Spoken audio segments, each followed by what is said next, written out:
We started to get complaints from our son about this hurt, that hurt. Initially it was his leg. He had a little bit of a tummy ache problem too. It really didn't seem like a big deal to me at all. We're going to talk about something we both have recent personal experience with, which is using AI when you are confronting cancer. This is a very rapidly growing kind of cancer. I think you said every 24 hours, the number of cancer cells doubles. It literally starts with one cell that goes bad. At 20 days, it's 1 million. At 30 days, it's 1 billion. So it's safe to say that time was of the essence. I loaded everything that I had, put all that into all the AIs, and they all said, you need to go rule out leukemia as your absolute next urgent step. So an AI told you that before a doctor told you that? Yes. I'm pretty confident in the assertion that the models today are very competitive with human doctors in terms of being able to answer these diagnostic questions accurately and even being able to recommend their best practice treatments from there.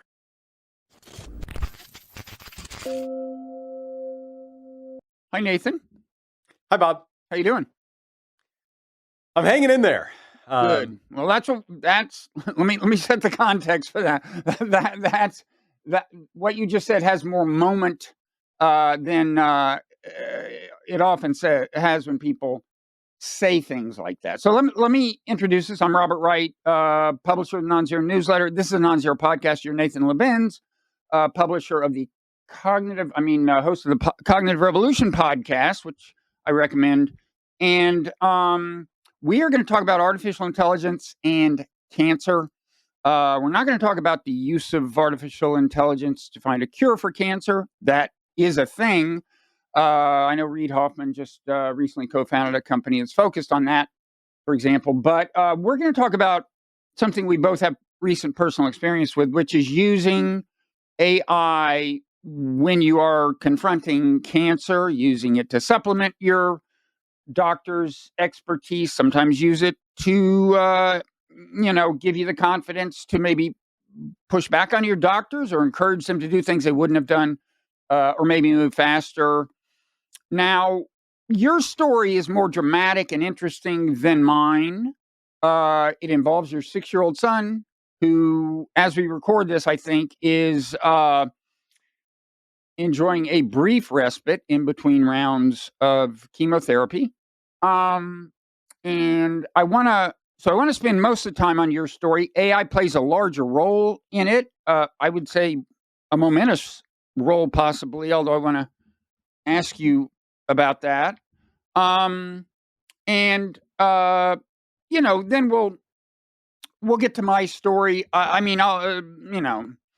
Plot spoiler, this spring I was diagnosed with throat cancer. It spread to my lymph nodes. I had throat surgery removed the lymph nodes, and I'm fine. But it was interesting. And AI didn't wind up playing a super consequential role, but entered the situation in interesting ways. Again, I think it was more consequential in your case. Now, I would say if, I want to kind of let you tell the story, which is fascinating and kind of harrowing, especially for anybody who's been the parent of a young child.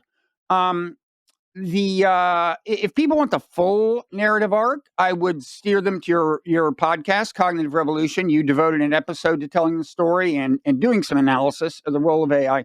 I would recommend the podcast generally. It's one of my favorite podcasts, and it's interesting in a way that's actually relevant to the story. It's about AI. And you are in one sense, a great enthusiast of AI. You're fascinated by it and the way it works and the possible benefits. And you've long enjoyed the benefits, and you've long explored its potential aggressively. But you are also someone who's actually concerned about the long-term existential risk. So I think you've had a little bit of an ambivalence about the rate of AI progress, maybe.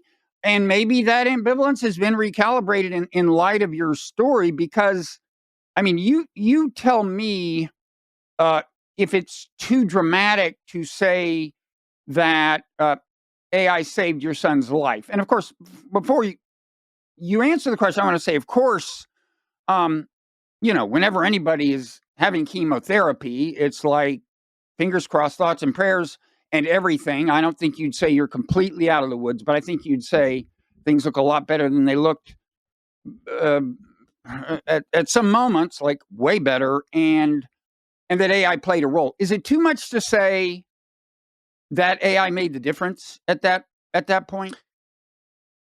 Yeah, I think it probably is too much to say. I mean, it's an incredibly short timeline. So I'll attempt a real short version of it. Over maybe the last 6 weeks, we, in the kind of mid-October timeframe, started to get complaints from our son about this hurt, that hurt. It initially was his leg. He had a little bit of a tummy ache problem too. It really didn't seem like a big deal to me at all. My wife did take him to the doctor. She's generally, much more inclined to worry about the kids than I am, and had a certain mother's intuition that something seems off with my baby here. Certainly before I did. But that initial doctor appointment was kind of, met with the response I expected it to be met with, which was like, he probably tweaked his knee on the trampoline or something. Come back in a week if it's not better. We had a family vacation scheduled, so we went on that family vacation, and he continued to get worse. And there were a couple times that were pretty scary, but it was interesting because they were kind of mixed in with other times where he was quite normal. So there were times when he was like screaming in pain in the back of the car, and we were like, geez, should we go to the emergency room now? One time we did ask him, like, should we take you right now? And he said, take me in the morning. So we're like, okay, we'll take you in the morning. We did an urgent care clinic down there. They took an x-ray of the leg. That was still one of his main complaints at the time. Looked fine. A couple days later, he continued to complain about all these different things. Took him to the ER at the Children's Hospital in New Orleans. They did some blood tests, and I would say, if there was one big mistake in the entire saga, it was there, because there was a red flag in those blood test results, but they kind of chalked it up to an artifact. It was a little bit complicated. Basically, the result came back from the lab saying, well, the sample looks like it was, kind of compromised, so don't read too much into this. And everything else looked fine. So they were kind of like, their words were, I remember this very clearly, we've ruled out anything life-threatening. So just, carry on, go home with your, on schedule, and follow up with your pediatrician. My wife, I think at this point, rightly, was like, not going to stop going to appointments until she had an answer. So I think in that sense, it wouldn't be accurate to say that that AI saved my son's life. I think if we had a slightly different psychology, or if it was just me and she wasn't here, I could have imagined myself maybe being sufficiently reassured by what we heard from the ER doctors in New Orleans. Yeah. So as to like maybe not, be super quick about getting to the pediatrician, but she wasn't having that. But I did have this when we got home. Can I interject a fact about the cancer that I learned from your podcast? That is one thing that inclined me to ask that question, whether it made the difference, which is that this is a very rapidly growing kind of cancer. I think you said every 24 hours, the number of cancer cells doubles, right? And so, and for a while you can go along and it's not super dramatic, but I would think once you become very symptomatic, things are moving along very fast. I mean, you're talking about a doubling every 24 hours. I suspect that there's not a kind of cancer that is more aggressive than that. I don't know. I mean, or more rapidly growing. Yeah, it's up at certainly the very top of the list, if not in the number one spot. It's in the top few spots. Okay. And what that translates to is, of course, 2 to the 10 is 1,000. So every 10 days, every 10 doubling periods, the amount of cancer has increased by 1,000x. So it literally starts with one cell that goes bad, and then with each 10 doubling periods, which could be as short, it could be a little longer than 24 hours. They usually say 24 to 48, so we don't know for sure. But take the 24. That would mean every 10 days you get 1,000x. So you go from one cell to 1,000. At 20 days, it's 1,000,000. At 30 days, it's 1,000,000,000. And at 40 days, which is roughly, where we think he was at with diagnosis, it was estimated at 1 trillion cancer cells. So it's safe to say that like time was of the essence as you were trying to figure this out, and your wife was being, appropriately persistent with the doctors. Yeah, and I was maybe a little more reassured than I should have been. But when we got back from the trip, I loaded everything that I had, including a medical history that we wrote just as parents. Here's the kind of sequence of events and complaints we've heard, and the tests, which were pretty minimal, just a kind of routine blood test workup that he got at the hospital. Put all that into all the AIs. I like to line them up. We go ChatGPT, Claude, Gemini. Even Grok got a net bat on this one, and they all said, and this is where if my wife hadn't been there, then maybe this could have woken me up in a way that could have really been a difference maker. Because they were all like, you cannot dismiss that one red flag test result based on the artifact. It shouldn't be, even with an artifact, it shouldn't be that much. And all these complaints, basically they said, it seems like he has leukemia. To varying degrees. It wasn't like definitely that, but it was like, you need to go find out real quick. So an AI told you that before a doctor told you that? Yes. There's still a lot of uncertainty at that point. He hadn't had any imaging done other than the one x-ray of the knee. So we went to the pediatrician.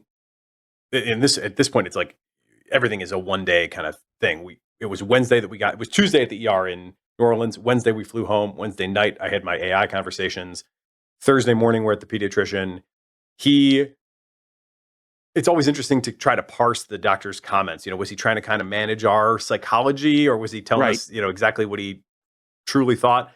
He said at the time, I think probably it'll be nothing still, but I'm going to call the oncology department at Children's Hospital downtown and get you an appointment ASAP, because I'd hate to think I'm missing something. That was his phrasing. And, any kid that's had these kind of unexplained symptoms for this long deserves, a thorough look. So we went the very next day. He made the calls. The next day we got an MRI. No, sorry. Ultrasound was on Friday. And at that point they were like, okay, there's a mass in his belly. So like definitely something is going on. At that time it was still kind of, it could maybe be a benign cyst. We don't 100%. It could be this kind of cancer. It could be that kind of cancer. So it was still sort of pretty uncertain. And the AIs had appropriately reflected that too on Wednesday night. They didn't say, I overstated the case a bit when they said it seems like he has leukemia. They were like, you need to go rule out leukemia as your absolute next urgent step, but it could also be these other things. So the general, fog of diagnosis was pretty thick still at that time. With the ultrasound finding the mass, that narrowed the range of possibilities. And then the following Monday, it was MRI. Tuesday, it was biopsy. And by that Tuesday, Wednesday, now you're getting into, and that's the thing about exponentials. And I think about this for AI as well as for cancer. Those last doublings are always the big ones, right? It's like when you draw these log graphs, as we often see in AI, and it's like, oh, we go from 10 to the 25, 10 to the 26, 10 to the 27 flops. It's easy to forget that 10 to the 26 to 10 to the 27 delta is 90% of it. And the same thing is happening with the cancer. It's going from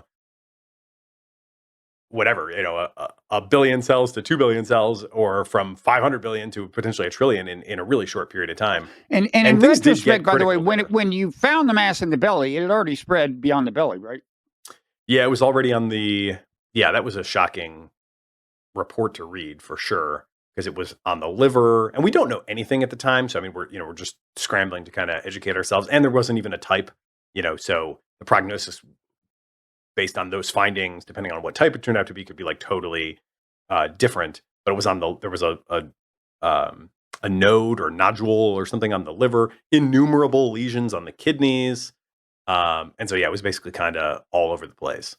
The good news is that this particular type that it did turn out to be, Burkitt lymphoma, they originally said, and then because it was also found in his blood or his bone marrow, they also kind of tweaked that to Burkitt leukemia.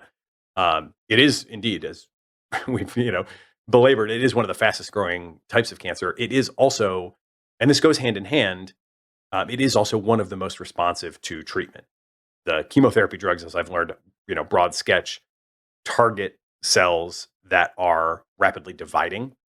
And that's why you get all these like mouth sores and kind of gut irritation, because those, internal lining cells are also among the more rapidly dividing in the body. So they're kind of collateral damage, naturally from the chemotherapy. But because it is dividing so quickly, they are also very chemotherapy responsive. And the prognosis that we originally got is really good. He has, as far as we know so far, responded really well, even after the first kind of when kids, or I think adults too, have so much cancer at presentation, they give a gentle round of chemo first, because if they hit it too hard, the breakdown of the tumor itself can cause what they call tumor lysis syndrome, which is basically like all this stuff is breaking down, all these byproducts just can overwhelm other systems in the body. The kidneys can't take it or whatever. So they kind of go in gently at first, and even just after that initial round, it was a massive reduction in the tumor burden, probably at least 80%. And it was also reported negative from his bone marrow the next time they tested that. So we'll have another round of test results coming back pretty soon after the more intensive round that followed. But we don't have those yet. So that's where we are right now. So was there a moment when you said to the doctor, look, you haven't said that he has leukemia, but an AI told me he probably does have leukemia, or any other point where you said, you told the doctor that an AI had given you reason to believe something that the doctor had not told you was the case? I think not really. And I've been a little bit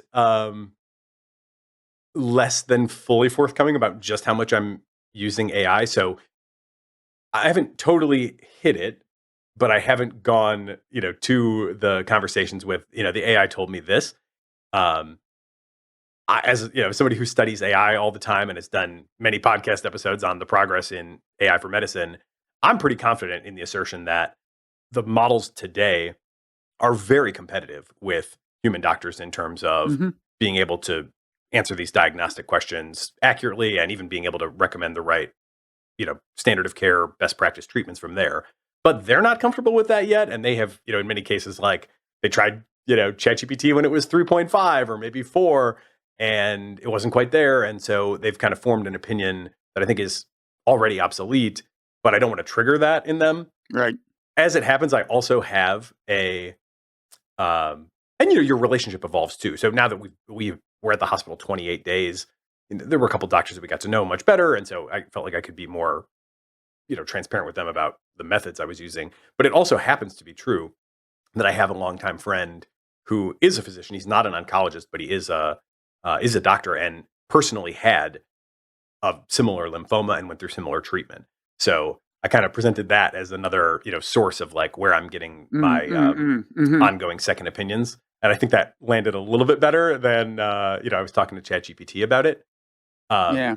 But I think that one big thing that I would want to emphasize for anybody, going through a similar journey, right? They're also the emperor of all maladies. I think the big take home from that, book is like, there's a zillion different kinds of cancers. The details really matter. And this particular one does have one of the most proven effective treatment protocols of basically any in all of oncology. It's entirely chemotherapy and immunotherapy because it's responsive to that. That means there's no radiation and there's no surgery. And the cure rates are quite high. So I did interrogate a lot. Is this the best thing? Is there anything else we should be doing? What's in clinical trial? Should I be pushing for, access to that sooner rather than later? And the AIs, to their credit, and here I'm saying specifically, GPT-5 Pro was my workhorse most of the time. Gemini 3 came out during this window, and I was been very impressed with it as well. And then Claude 4.5 Opus also came out during this window. So at the beginning, I was really focused on GPT-5 Pro, and then I added those other two into the you got access rotation. to Gemini 3 probably before the rest of us, and a few days early, not much, but a couple days. Okay.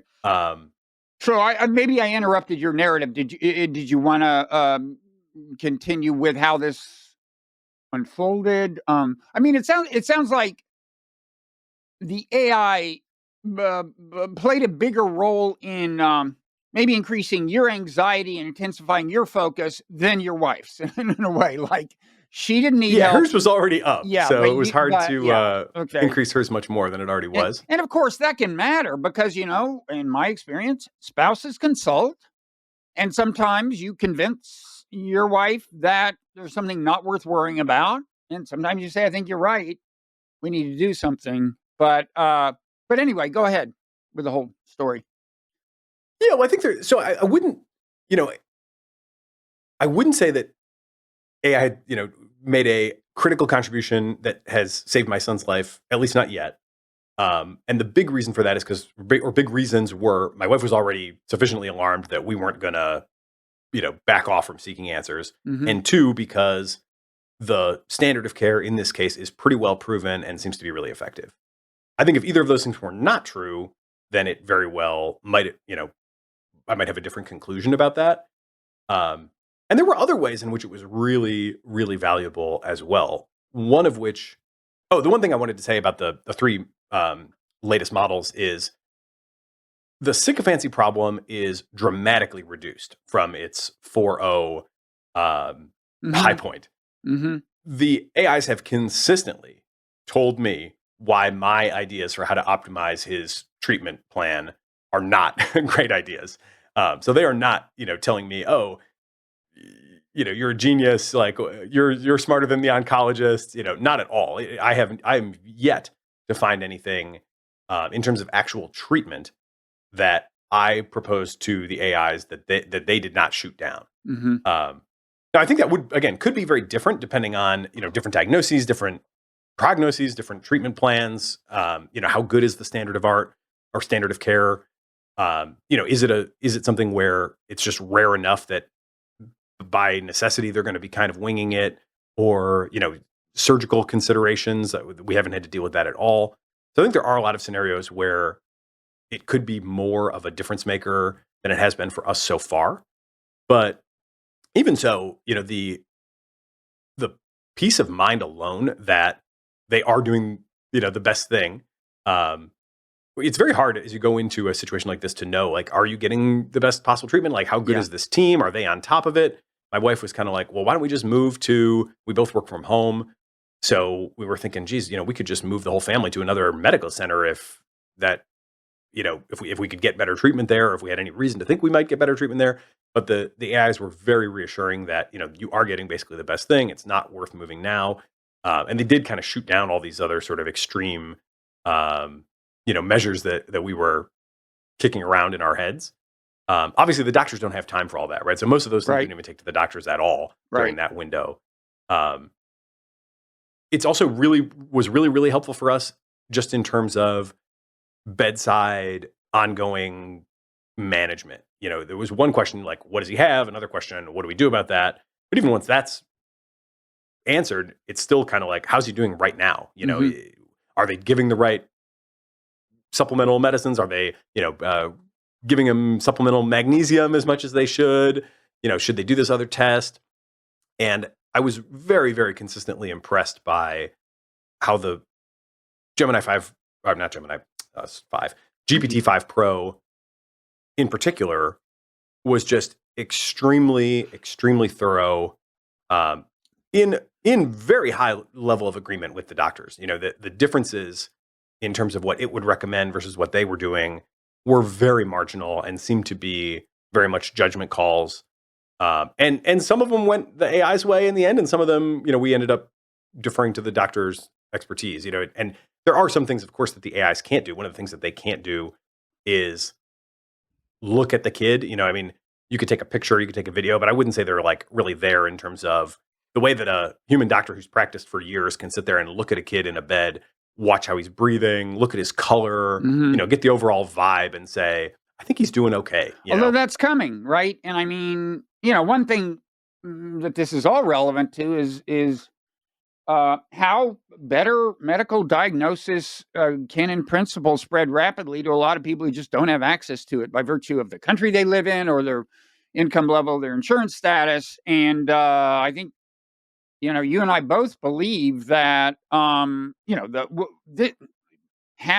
video thing is just not a difficult hurdle in principle to just show the AI the video, even have it interrogate your kid in real time, right?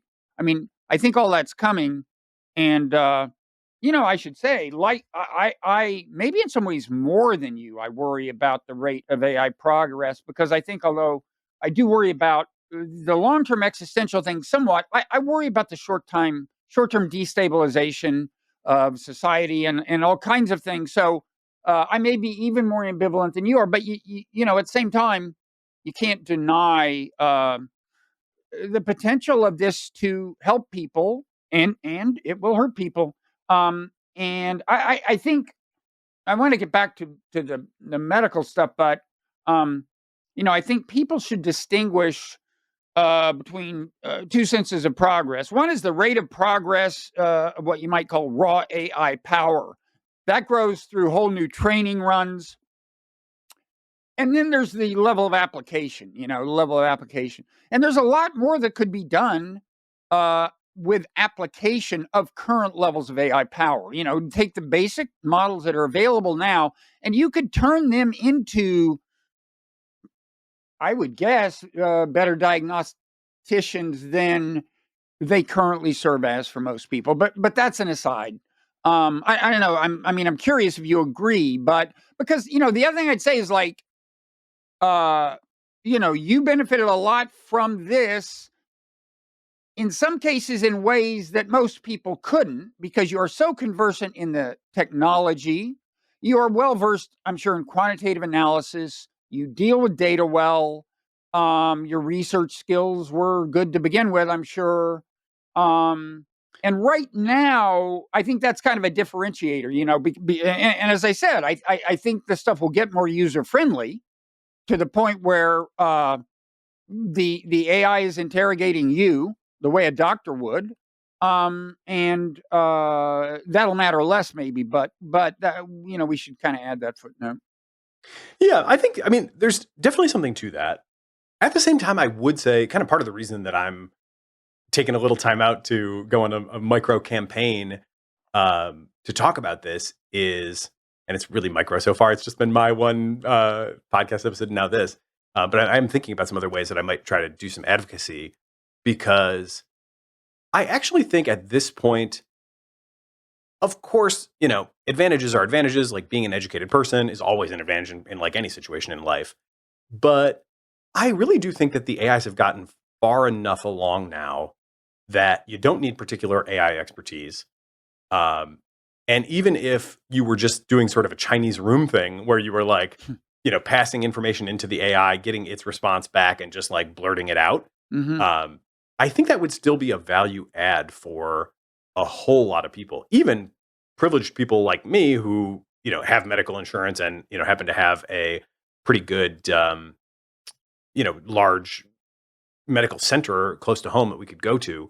Certainly, if you had, you know, were in a relatively disadvantaged position, I think you'd have, you know, even more benefit from it by comparison. I would say like the things to do now, I can actually boil down pretty simply. The first thing is just make sure it has all the information that you can possibly give it. That can be a battle because a lot of stuff is happening verbally in the room. So you're trying to take notes as you go. I would recommend, we haven't done this. My wife and I have both been there a lot. We've taken notes pretty well, but just recording the audio of what's going on in the room would be a no-brainer, I think, for a lot of people. You know, you get your test results out of like a portal. That's a whole pain in the butt. There's a lot of things that you don't have access to as a patient that I've taken now to just like looking over the nurse's shoulder when she's at the workstation. You know, and that includes like what drugs is he on? You know, what have his vital signs been? You know, when was the last dose given? All that kind of stuff. Like, you know, all the notes. We don't have any of that. So getting that data is a real schlep in some cases for sure.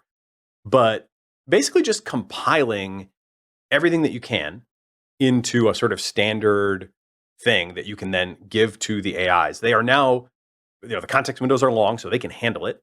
I've honestly been amazed, like, especially with Gemini, which, you know, has the million token context window famously. I've been through many rounds of conversation and I'm still like nowhere close to halfway through its context limit. And they seem to have real command of them now too. You know, earlier generations, it might accept that much, but it would get overwhelmed.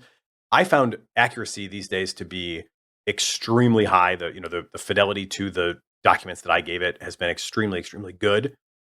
And yeah, it's basically just make sure it has as much information as it can. And then the other thing is go to multiple AIs at the same time. It has been interesting to see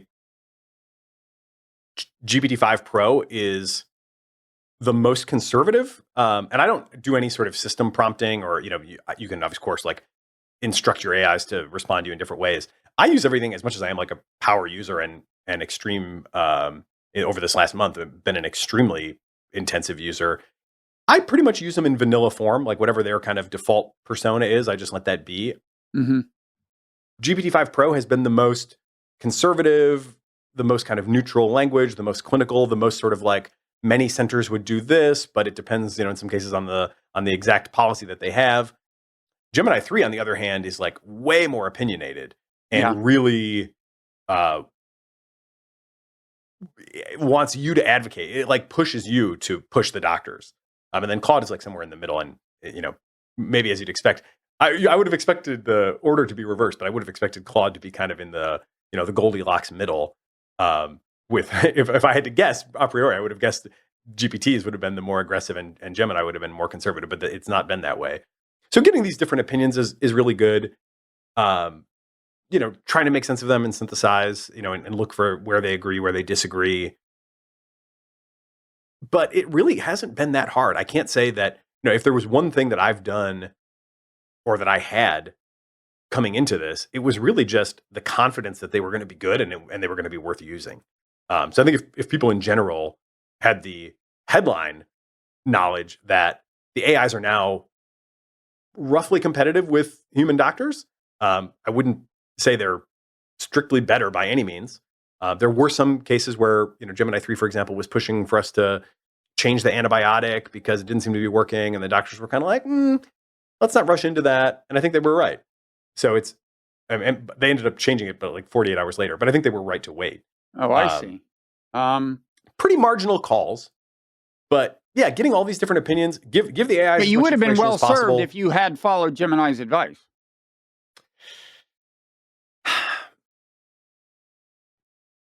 I mean, the caution made sense, but in retrospect was not necessary. The caution made kind of probabilistic sense at the time, but the whole thing was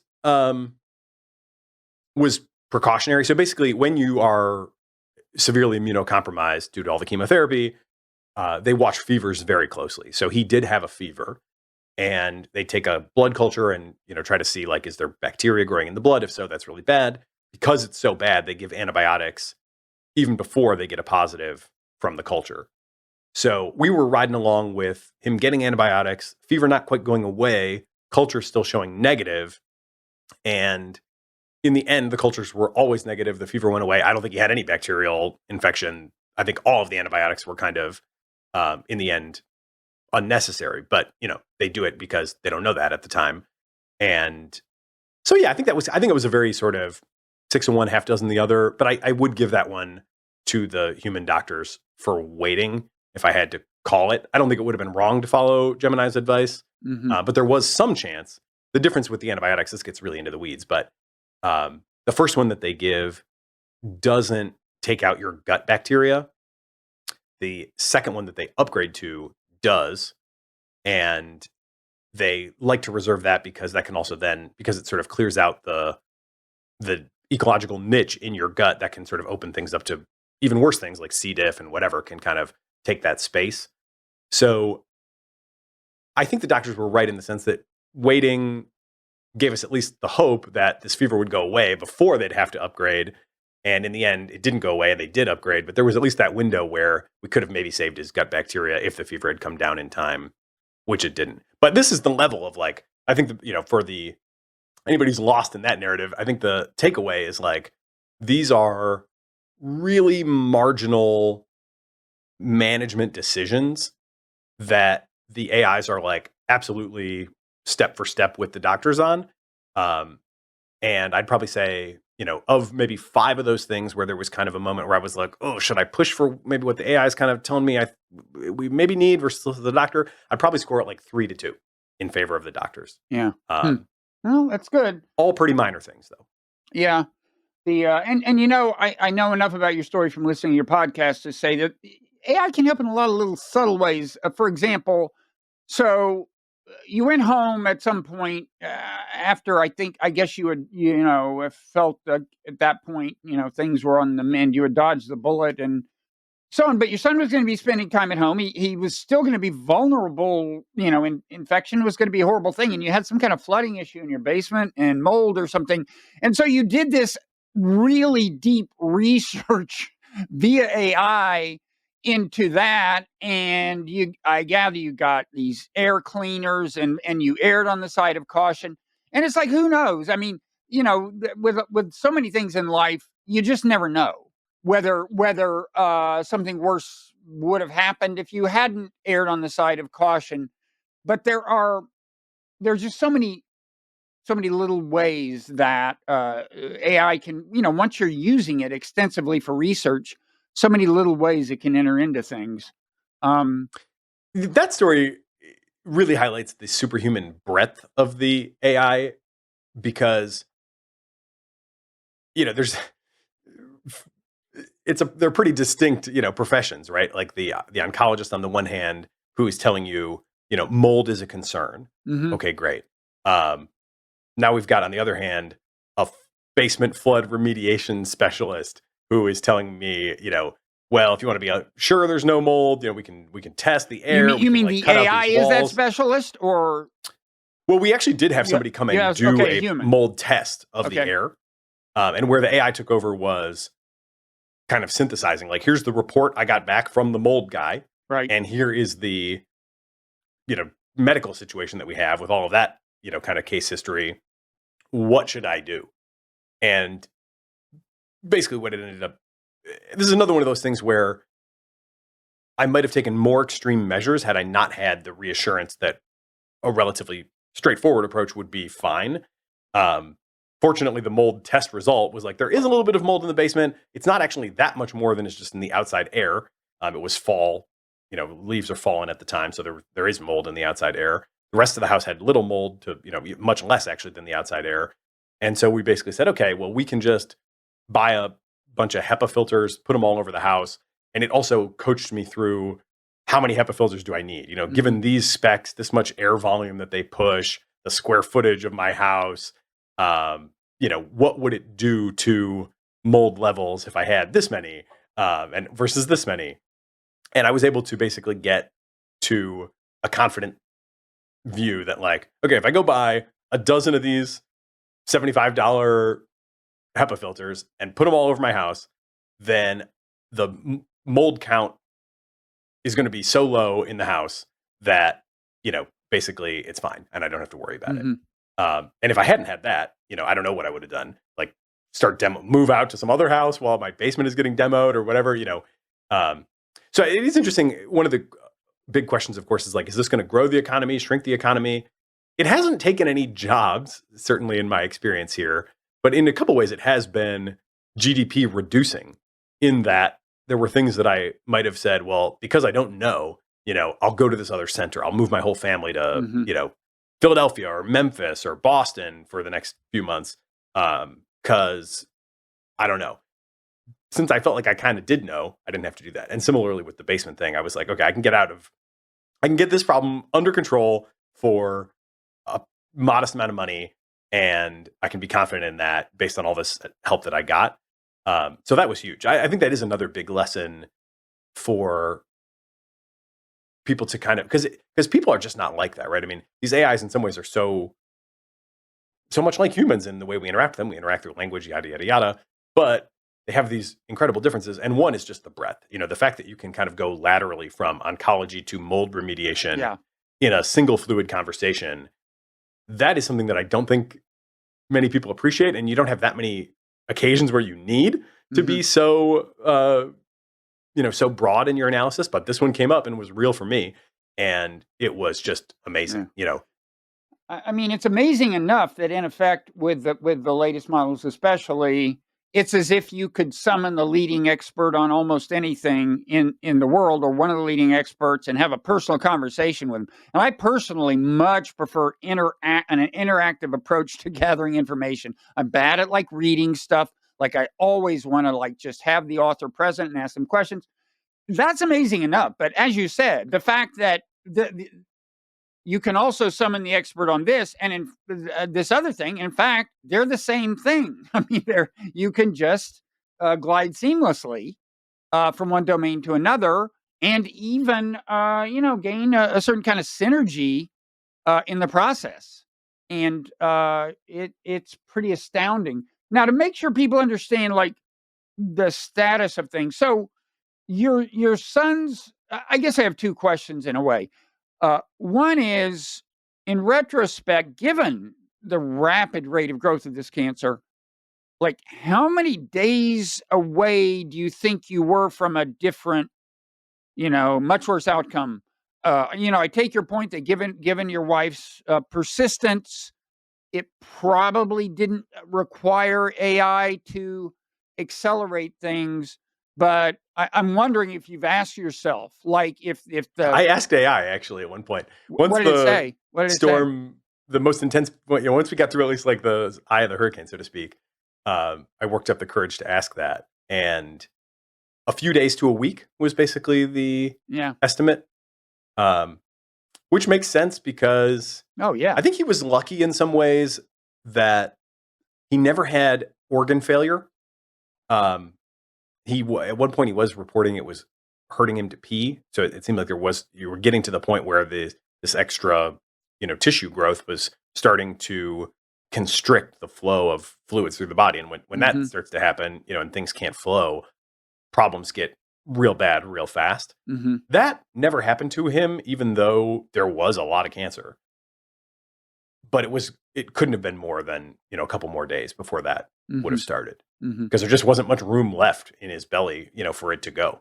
So a few days to a week is basically what the AI is estimating. And I gather the prognosis now is, I mean, again, you always knock on wood, but I gather the prognosis now is quite good in a statistical sense. Is that right? Yeah, he's responded really well to the treatment, which is the number one thing to look for. And then so that was the other variable. I mean, how soon you started, and then it was still kind of unknown how he would respond because there's tremendous variation there. But that worked out well. It's a small minority that don't respond well, and for them, it's a really bad prognosis. So we were kind of going into that thinking, okay, just don't let it be that. And so far, so good on that front. Another thing that the AIs have really helped with, though, is so the general profile with this cancer is most people do respond, and most people are cured. And by cured, they literally mean cancer goes away, never comes back. You live the rest of your life normally. This is not something that is like a big genetic predisposition thing. It's not like an environmentally caused thing. Another interesting estimate is that it seems like this happens in something like 1 in 10 to the 16 or 1 in 10 to the 17 B cells in the human population at large. So it's like an extremely rare event. If they get it all and it's gone, then it'll probably never happen to you again, just like it never happens to most people in the first place. But if it isn't fully cured, the prognosis has historically been really bad. So that's, I try not to get too wrapped around the axle on exactly what the percentages are. And because one of the best things a good friend of mine said about AI with respect to like the P-Doom conversation, he said that we should worry less about, dialing in our estimates of what the probabilities are and more about what we can shift them to. And so I brought that same mindset to this, and I was like, well, I don't know if it's a 5% chance that that would be like the most optimistic, would be a 95% cured, 5% relapse. It's probably a bit higher than that. But whether it's 5 or 8 or 10 or whatever, those are all pretty good odds. But I don't care so much whether it's 5 or 8 or 10. What I care about is whatever it is, can I slice off some of that remaining risk? And I'd say actually this is probably if we do end up in a state where AI ends up being so valuable that I could, sincerely say that it saved my son's life, I would say it's in reducing that remaining risk pool. And it's helped me do that in a few different ways. The biggest one has been alerting me to the existence of better diagnostic tools than are used as a standard of care today. So today you get these treatments, along the way you get scans. The scans, hopefully will show no cancer. Then at the end, you get, kind of blood test once a month, scan every 3 months. The scans give you radioactive exposure as well. So you don't want to do too many of those. But the problem from what I have seen in the literature is that most people who do have a relapse, they come back to the clinic sick. It is not the case that these like blood tests and additional scans that happen once treatment is done are catching them. Most people are getting sick and coming back sick. So it turns out, though, that there is a next generation technology that uses first, there's like a two-step process. One is you send a sample of the tissue. This company's called Adaptive Biotechnologies, and their product line is called ClonoSeq, S-E-Q. You send them a sample of the cancer. They do a workup on it to basically fingerprint it. And then you later send them blood test samples, and they look for the presence of that particular cellular ID in the blood. And they can tell you if it's there with like roughly like 1 part in a million precision. So that's way better than anything else. And it's not standard of care. In most cancers, that might be okay, in as much as most of them double much slower. I talked to one friend's dad who's an oncologist, and he said, the cancers I deal with, they double every 30 to 60 days. So like we have time to catch them on the scans, but you're in a totally different world here. So we're looking at something like maybe a once every 2 weeks test regime and maybe even might upgrade that to like once every, they have 2 different kinds of tests. We were thinking, well, maybe we do like every week, but stagger them, do the whatever. We're still figuring out exactly what the schedule is going to be. But that was something that, the medical team did not bring up to us. When I initially brought it up to them, they were like, nah, we don't really recommend that. It's not standard.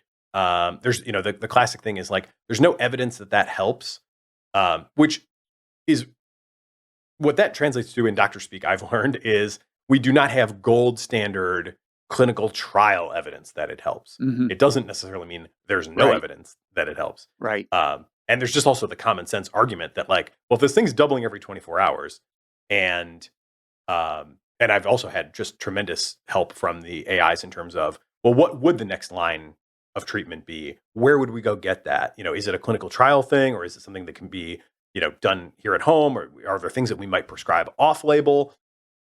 There are a lot of options actually out there for second line treatments, but they all work a lot better and with a greatly reduced side effect profile if you're treated early. Because, obviously, I mean, it's just, again, common sense, right? And especially if it's doubling 24 on a 24-hour cycle, then you just don't have a lot of time to treat in the first place. So that is the number one thing so far that we are going to do. And the doctors, they have come around, or I think I've come to appreciate our attending oncologist quite a bit. And I think she's like also come to trust me a bit more. I'm certainly an outlier in her experience in terms of just how much information I'm processing and throwing at her. And the AIs get most of the credit for that. But yes, now, we have their support to do this. And we just did the first one of those blood tests yesterday. And so the goal, what we hope to see is like those tests just keep being negative and we ride off into the sunset. And, that's the end of that. But we want to be really prepared for if it goes from negative to positive, or if it's, trending down, but then starts to trend back up.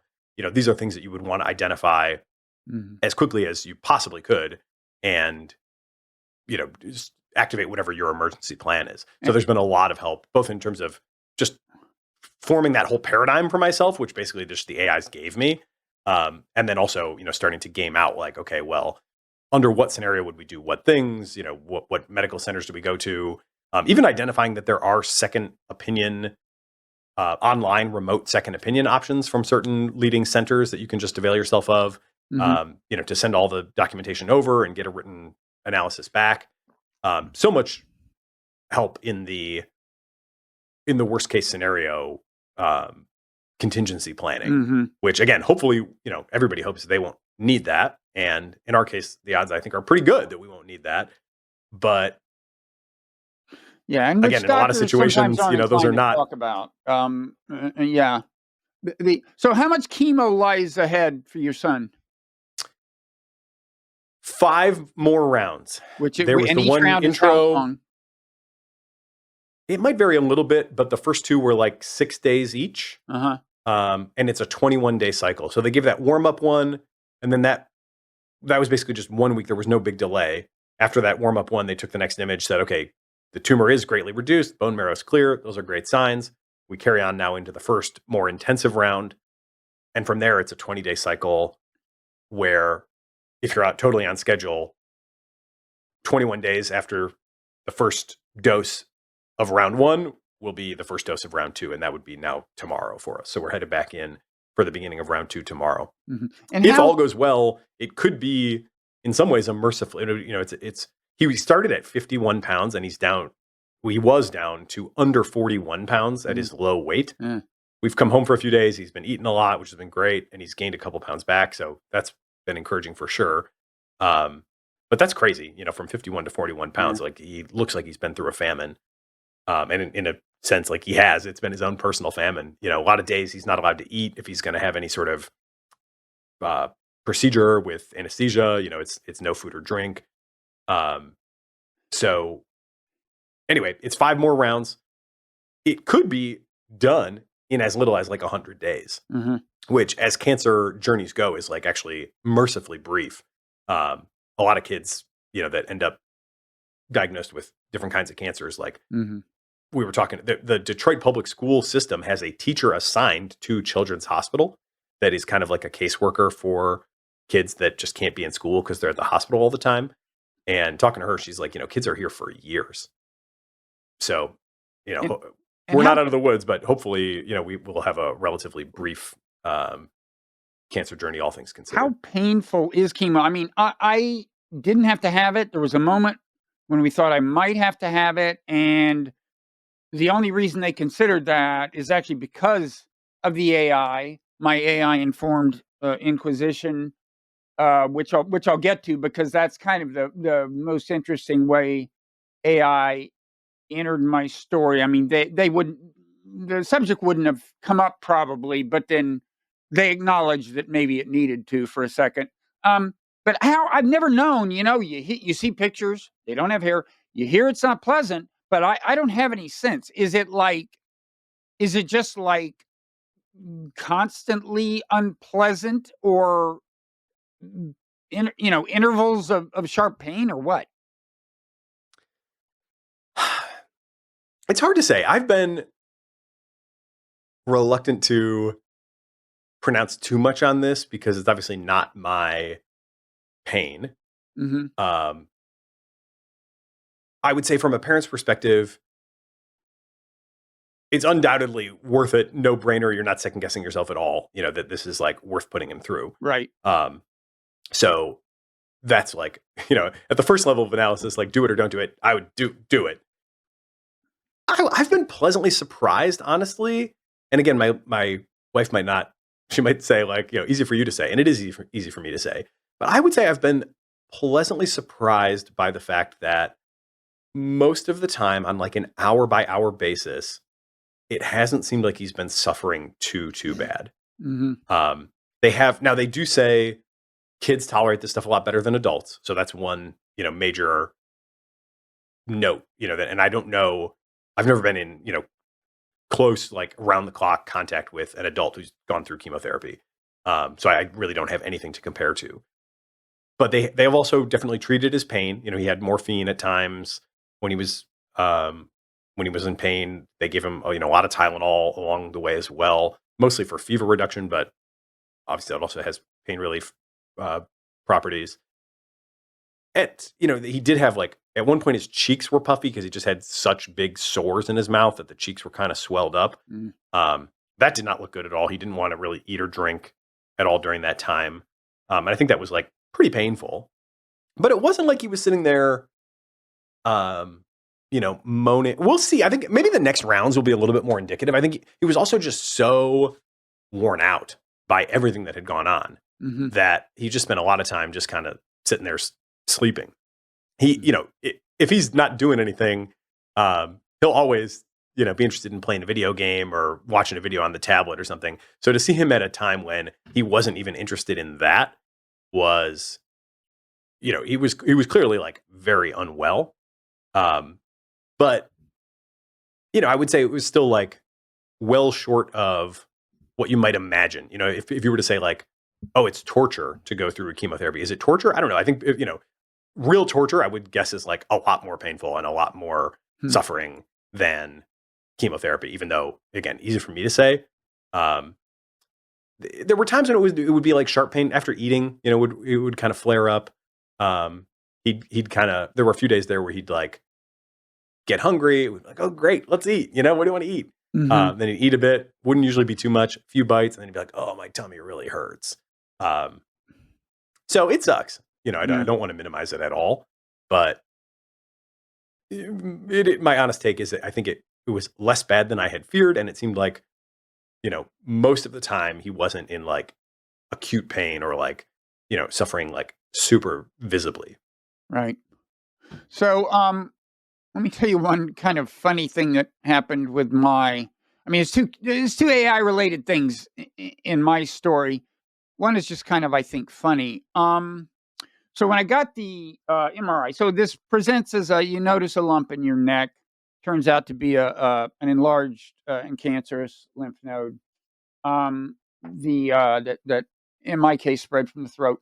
And the whole interesting kind of emotional roller coaster as you try to figure out what's going on. But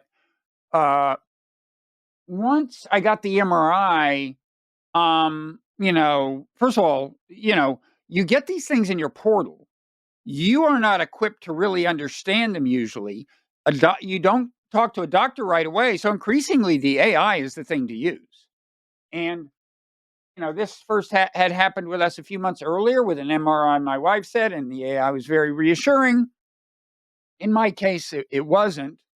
So there was some clearly, it was basically saying you have cancer, but there was this one interesting sentence that it didn't mention as it was highlighting the alarming things in the report. But there's a sentence it didn't mention that read, I've got it here. It said, abnormalities identified within the parotid or bilateral submandibular glands. And I said, look, any sentence that begins with abnormalities identified, I would think you'd be flagging, okay? And basically, so Claude and Gemini, which are the two I asked, Claude said, I'll cut to the chase. The radiologist is screwed up. He forgot to put no at the beginning of the sentence. So, first of all, at the end of this little episode, the score is AI 1, humans 0. Okay, he screwed up. Both of the AIs, in a sense, caught it. Neither kind of entirely. So Claude said that particular, and again, this is last spring. These things are improving at a significant rate. Both Claude and Gemini are significantly better than they were then. But Claude, this is spring 25. Yeah, spring 25, yeah. But this is before Opus 4.5. It's before Gemini 3. I don't know if Sonnet 4.5 was out. But so Claude says that particular sentence in the report appears to be missing a word, which makes it somewhat ambiguous. It reads abnormalities identified, but is likely missing either no or are at the beginning. I guess it means it could have said abnormalities are identified. That seems to me a strictly kind of grammatical reading, right? It's like, the sentence is weird. Abnormalities identified within A or B. That's odd. There could be a test that only narrows it down that much, but usually you'd say abnormalities are found in A and B, or abnormalities are not found in A or B, right? Did I say that right? They're either they're either found in A and B or not found in either A or B. So there is something weird about sentence in that sense. And I guess, I don't know, Claude was maybe latching onto something else. But anyway, then it goes on to say, based on the context of the report in the impression section, I believe that this most likely meant to read no abnormalities identified. And that was right. Now, Gemini, this is odd. Gemini immediately inserted the word no, but somehow it was under the impression that I had screwed up. What Gemini said is, it seems there might be a slight misreading of the report text. The sentence in the findings section actually reads, no abnormalities. No, it didn't read that way, okay? I didn't misread it. So that, I don't know, that's a mystery about the cognitive structure of AIs, the way it actually, uh, in a certain sense was more precise than Claude, but in another sense somehow became under the impression that, I don't Yeah. know what's going on there. Anyway, it was interesting because when so the doctor later that day, I finally consult with the doctor, on Zoom. First he says, "How you doing?" And I said, "Well, not so great after the AI, analyzed this MRI report for me." And this is kind of funny. He said, "What's an AI?" Now, this is in the spring. I guess he wouldn't say that now. I don't know. But anyway, then when I came up to this, I pointed the sentence out to him, and I explained what had happened, what the AI said, and he just laughed and said, "Oh, I agree with the AI." Um, the it's kind of a little thing, but and yet it was helpful.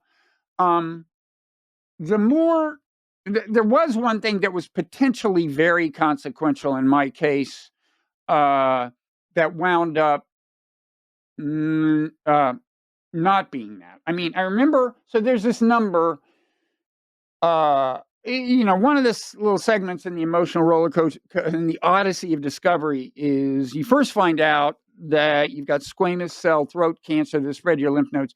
That could be very bad. Then I found out of the two versions that you can have. I had the better kind, significantly better. It's the kind that's caused by the HPV virus. Unless that's the name of the Honda. Anyway, I think it's HPV.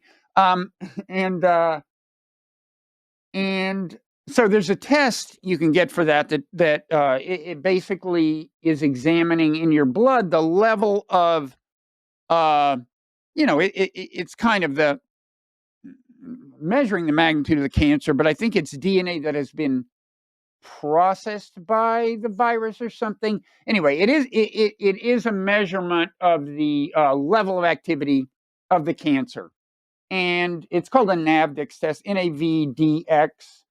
And I remember when the person called me from the hospital, she said, "Well, your number is," and it was like right around 8,000, and that's what we hope to get down to 0. And I said, "Okay, thanks." I wrote it down. I was busy, and I remember thinking, maybe I shouldn't look into this.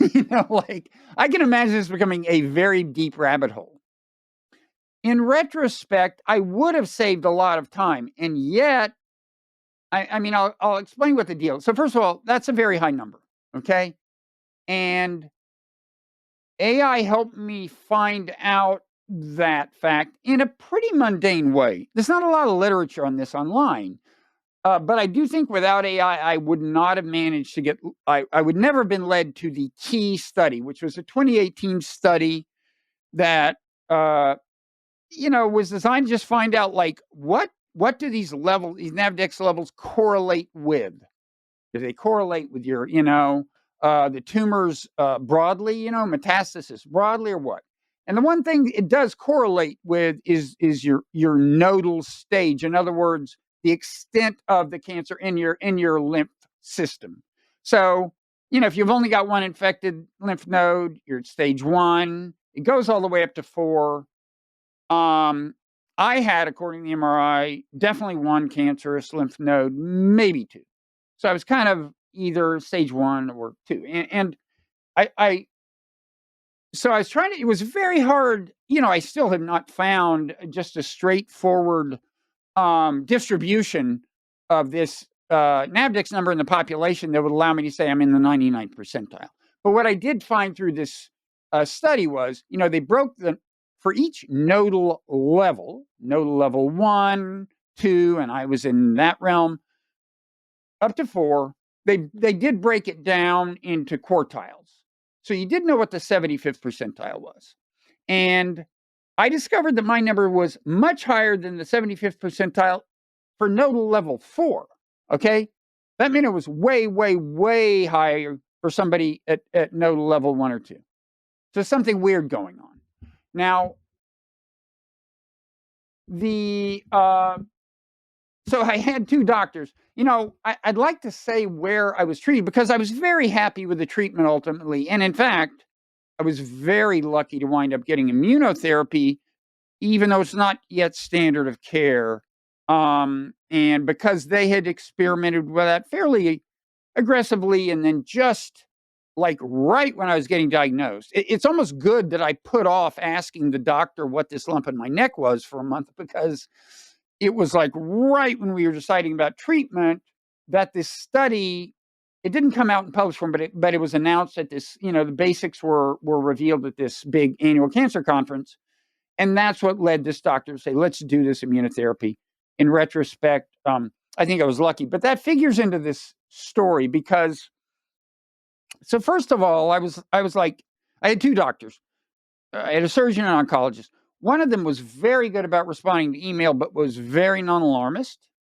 One of them was more inclined to kind of acknowledge valid causes of anxiety, but was not very responsive. I never heard via the portal from him or an assistant.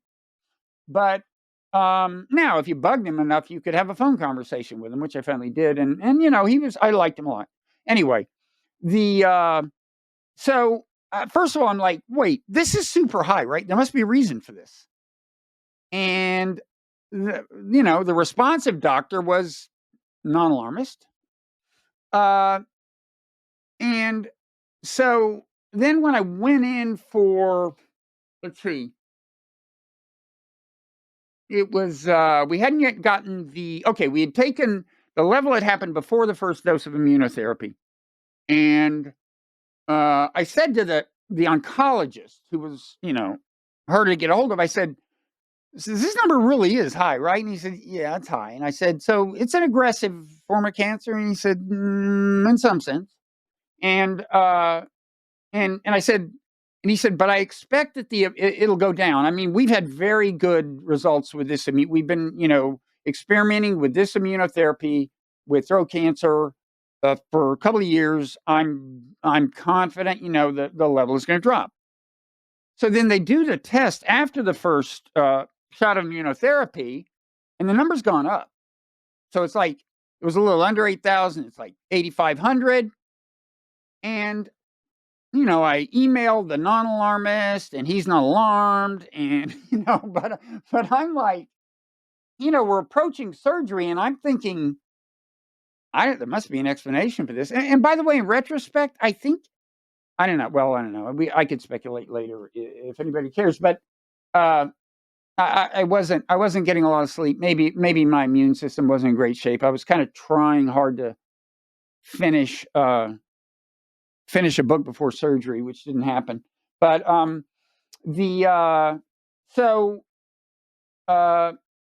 I finally then got the oncologist on the phone. So his prediction had not come true. It had gone up, not down. And at this point, he said, my wife was on speakerphone, so she can attest that he did. He now said, and we would not even had this conversation had I not pushed him, and I would not push him but for the AI and but for finding this particular study and realizing how kind of off the charts I was. And he said, well, I have talked to, the surgeon. This is a responsive but non-alarmist. And he said, and we do now think, we have to wait and get the blood results after the second round of immunotherapy.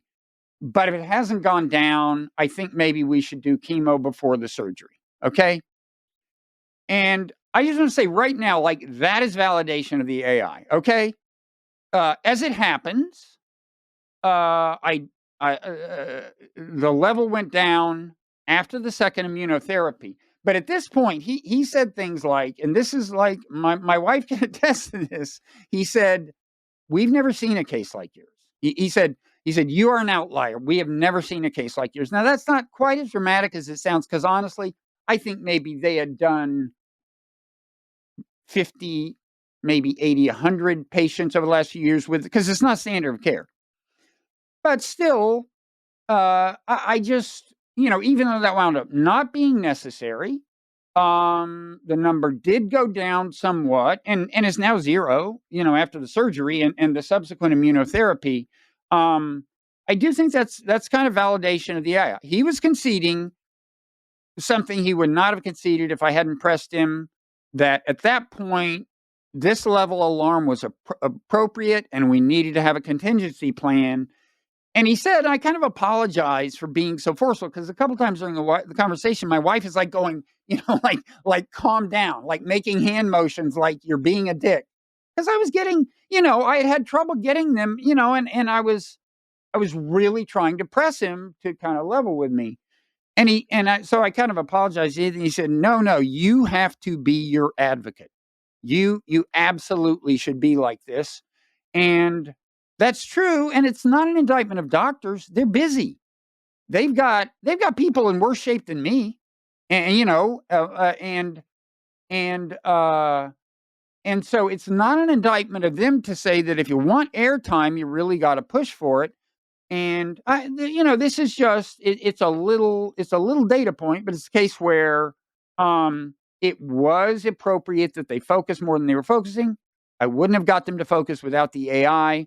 I'm glad it didn't matter at the end. And in the end, I would have saved a lot of time by never looking up that number. But that it's also interesting to me how mundane the use of AI was. I just wouldn't have gotten to that study without it. That's all it was. I mean, it told me some other things, but it was that little bit of efficiency. So that's my story. Yeah. Well, first of all, I'm very glad that it's worked out for you as well as it has, and you got to avoid the chemotherapy on top of it. One meta lesson is take care to look after your own, outlier data points, right? In whatever way you're anomalous, there's at least a chance that really matters.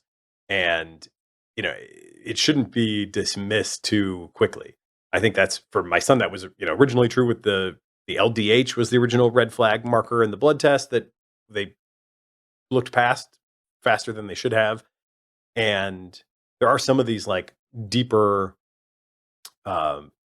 genetics of the cancers where you can, segment them into different buckets. And it seems like that can really matter a lot, but a lot of that detail gets glossed over because, there aren't that many cases and it takes these, clinical trials a long time to happen.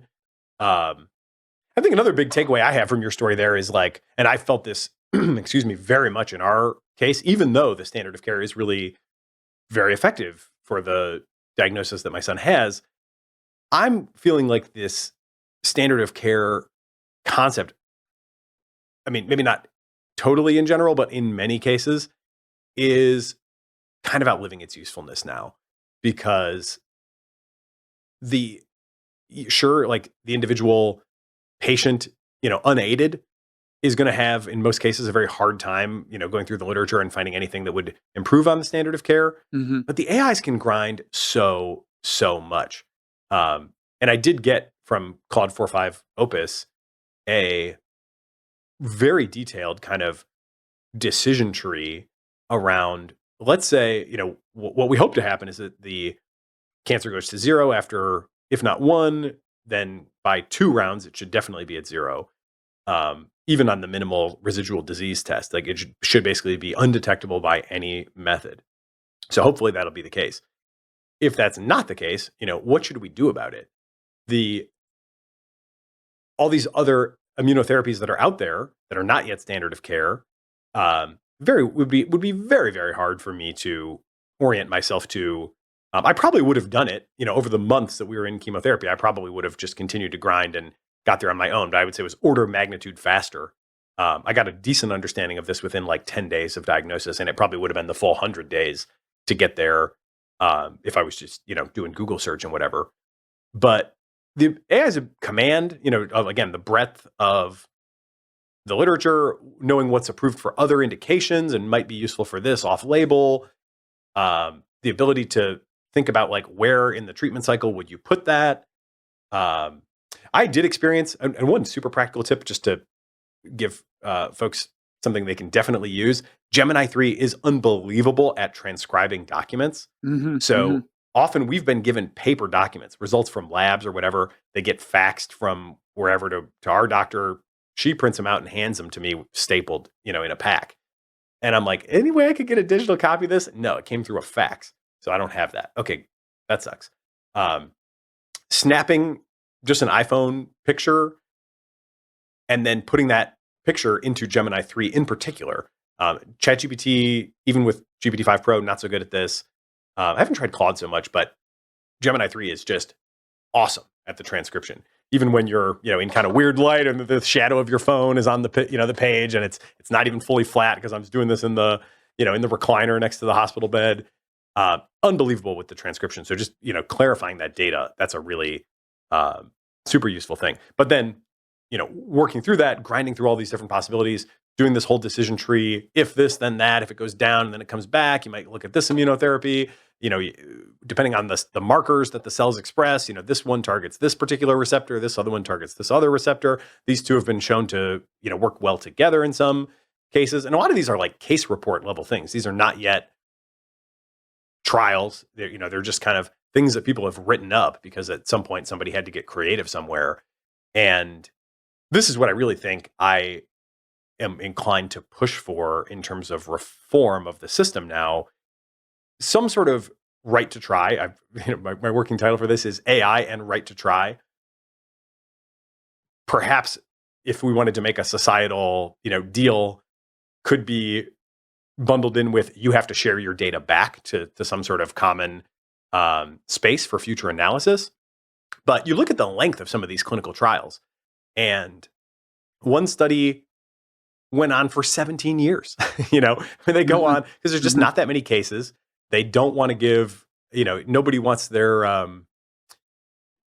kid to be the one that doesn't get the proven treatment, right? So once they have something that's pretty good, then it becomes really hard to deviate from that much. Wait, we've got something that works 90% of the time. You want to try something else? Well, not really, right? Or at least I'm, not without very, very good reason. But I think more diversity in treatment, especially as combined with these more sensitive diagnostics, and then combined with the AI's ability to just grind through that information. I don't think I would have even said that before GPT-5 Pro / Gemini 3 / Claude 4.5 Opus. So this is something that's like, in the AI game, one should always be updating their worldview on a quarterly, if not more frequent basis than that. But I do feel now like even a relatively, uneducated person, no science background, I think there's enough quality there from what I've observed over the last month from the AIs that I really do think everybody should use them. I think it will really help people in a lot of cases. And then we should really open up a little bit more diversity of treatment, and we should, get that data flowing back, because I think that will help us accelerate discovery of what really works at the collective level dramatically. Dramatic degree relative to today. I do think immunotherapy illustrates two things. One is, everything has a downside, and one is the risk associated with liberalizing access to things that are still technically experimental. And the other thing, as I'll explain, is just like how AI, in addition to helping you, can lead you to it. Well, depends on your personality type, but if you're like me, it can lead you to waste a lot of time. So immunotherapy, the kind I had, which is a checkpoint inhibitor. And first of all, I feel, again, so lucky that my doctor, the responsive but not alarmist one, was very well versed in the state of the art. In fact, the big study that came out was by somebody who I think had studied under him. That's, and as I said, they'd been experimenting with the immunotherapy. And, the one great thing about it, at least this kind, is that I think they have pretty good reason to believe that in addition to the short-term benefit of actually, fighting the cancer at the moment, it instills in the memory of your immune system, at least with this kind of cancer, a memory it would not have had of the cancer. And the reason for that, I guess, is because at least this particular kind of cancer plays a particular kind of trick. And I don't know how many cancers do this, but your immune system has a way of distinguishing between healthy tissue and unhealthy tissue. There's some kind of I guess protein that healthy tissue presents, and there's a receptor on, I don't know, maybe a T cell. I don't know anything about this stuff, but it's something like this. There's like a checkpoint,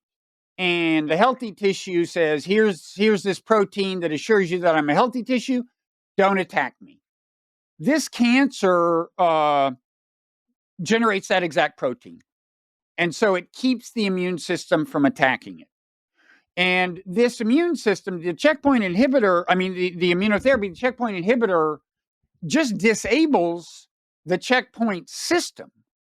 And that's one reason that, although side effects are rare, they can be very bad. They can be autoimmune disorders, okay? Because in fact, I don't understand why it's not more common that it happens if they're really broadly disabling the checkpoints. Maybe there's something local about where they're disabling it. I don't know. But anyway, that's what happens. And so first of all, I would say, it's worth remembering that, although, look, I'm glad I used this, even though it wasn't standard of care. I had the assurance that these doctors I trusted had been experimenting with it for years. And the oncologist said, I've never, I don't know, they had 50 or 100 patients. He said, I've never seen side effects. So great. But if the side effects occur, they can be very extreme in this case. So it can work out badly. You're, experimenting. The other thing I'd say is this, to illustrate how you can really waste a lot of time on AI. And you got to remember, like, when you have cancer, you just are in a higher general state of anxiety. Well, not general state of anxiety, but you're more attentive to things to worry about maybe than you might otherwise be when you haven't really figured out what's going on. And I had this alarmingly high level, blah blah blah. So anyway, I had two waves of like worry that I wasted a lot of time researching. And the first was just the side effects. Like, well, what happened was, he said, I've never seen side effects. I started researching it online. It seemed like in the larger population, they were actually not so uncommon. I don't know what the truth about that was. It probably had to do with the fact that he was dealing with a specific kind of patient, and I fell in that category, and everything was fine. Anyway, I wasted time worrying a lot about that. But then the funny thing is, this is just a tribute to my insanity. I started thinking, like, wait a second. I wonder if there's a correlation between feeling at least modest side effects from this and getting the benefits of the immunotherapy, because the side effects show that the checkpoint inhibitor is working. And so I spent a lot of time suddenly wanting to find evidence. So in other words, at first I was worried that I would have side effects, and I researched that. And then I thought, wait, maybe I should worry that I'm not having side effects, because modest side effects would correlate with likelihood of cure or something. I'm just saying, and it turned out there was some evidence of the latter, but you tell me, Nathan, that last part is like, that's just me being crazy, right? You wouldn't have done the last part, started worrying that not having side effects was a bad sign and looking into that? I don't know. I think I'll take the other side of that. I think it sounds to me like you did the right thing. Yeah, but what could I have done about it? Either I had the side effects or I didn't. I was getting the immunotherapy, the smart thing to do. Yeah. I don't know. That sounds a little bit uncomfortably close to the standard doctor line to me, honestly. I feel like, I don't know. Certainly if it was me, certainly, in the real case where it's my son, I'm like, I'm not worried about wasting time. I'm worried about failing to turn over, whatever that one stone might be that actually makes a difference. Yeah. And certainly I've put, over the last month, I've probably spent, I don't even know, easily 50 hours and probably closer to 100, just in compiling the data, doing the chats with the AIs, getting multiple opinions from different AIs, asking all these hypothetical questions. And it has been relatively few. I mean, I think this is a testament to the medical system. It certainly does a pretty good job, right? I mean, this is something where my kid came in a few days away from death, literally. And, they're able to identify it, put a protocol, in, and the prognosis suddenly goes to he's probably going to be cured and everything will be fine. So that's amazing. And, certainly like, I don't think it's easy to, at least in our case, it's not easy to improve on what they've got, on this kind of standard of care offer for us. But I don't know, 100 hours, over a month, if that's what it's been, most of that time at the hospital anyway, I'm kind of like, if you get 3 nuggets from it, even if they're not super decisive, like to me, that feels like it's very much worth the effort. I do think it is worth indicating to people that it is going to take some effort. There's a lot of things you're just going to try and ask, and it'll just be like, no, there's really nothing here for you. I've experienced far more times when it said like, don't do that. That does not sound like a smart deviation from the plan. Than I have. That sounds like it could be an incremental improvement to the plan.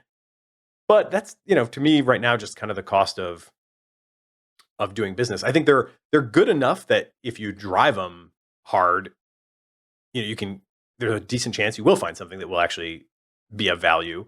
The next generation, could be GPT-6 Pro or, Claude 5.5 or whatever. You might just sick them on the whole thing and just be like, come back to me with an optimal plan. And you might, be getting like world-class oncology performance from that. Mm-hmm.